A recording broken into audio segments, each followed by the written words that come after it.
এবার আমাদের যে পড়া সেটাকে বলা হয় সিএনজি। তোমরা যদি বাংলাদেশের নাটক দেখো বা বাংলাদেশের সিনেমা দেখো তো দেখবে সিএনজি ভাই, তাই বলবে। তোর নাম কি সিএনজি ভাই? না, সিএনজি মানে হচ্ছে কম্প্রেসড ন্যাচারাল গ্যাস। এটা কিন্তু আমরা প্রায় ক্লাস 6 থেকে জানছি, তাই তো তাফিকা? হ্যাঁ তাফিকা জানো তো কম্প্রেসড ন্যাচারাল গ্যাস। তো সিএনজি কেন কোথায় ব্যবহার করা হয়? বেসিক্যালি অটোতে ব্যবহার করা হয়, মানে এটাও কিন্তু যানবাহনের জ্বালানি হিসেবে সিএনজি ব্যবহার করা হয়ে থাকে। তো এটার 50 কিলো জুল পার গ্রাম, এটার তাপন মূল্য কত?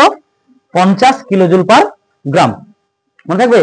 আর বাংলা নাম হচ্ছে সংনমিত প্রাকৃতিক গ্যাস, মনে থাকবে। কি বাংলা নাম কি সিএনজির বাংলা নাম? সংনমিত প্রাকৃতিক গ্যাস। এটা হয়ে গেল আমাদের সিএনজি। আর কিছু আমাদের পড়তে হবে না, ঠিক আছে?